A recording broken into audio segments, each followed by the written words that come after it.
So I'm here with Diane, and we are talking more about the apple tree that we have in the Alex Wilson Community Garden. And what I love is Diane brought props. Audio visuals. Audio visuals, always important. Just visuals. Visuals. We're adding the audio. Yeah. So what do you got here for us?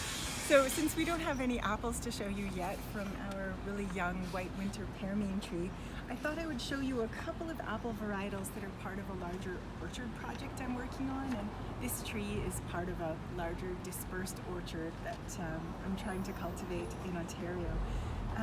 Some of the historic and eccentric apple varietals that I've been working with are a Tolman Sweet, which is a historic Ontario apple. I'm going to zoom in right here, so yeah. And it has a little line on its back.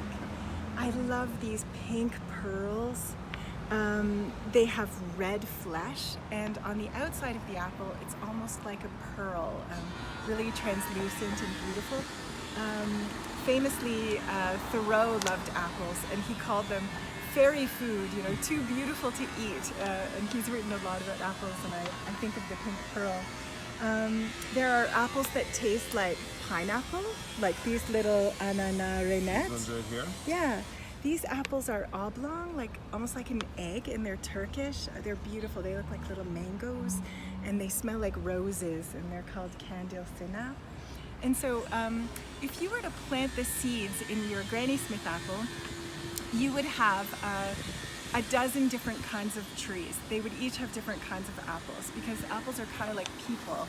They have the genetics of two parents, and so if you wanted another Granny Smith apple tree, you would actually have to cut off a scion, which is a stick about this thick. So that's, like this a pencil, is the scion right here? Like a pencil thick. Okay. In the spring, you'd have to cut a scion and graft it onto the rootstock of a base tree.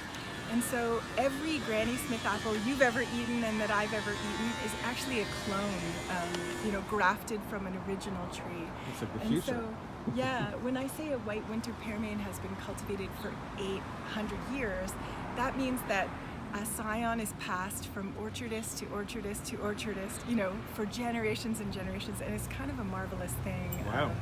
A historic cultivar. So it's not just a simple apple tree. Oh no, this is a precious and marvelous thing. Every apple tree. Amazing. Thank you. Thank you.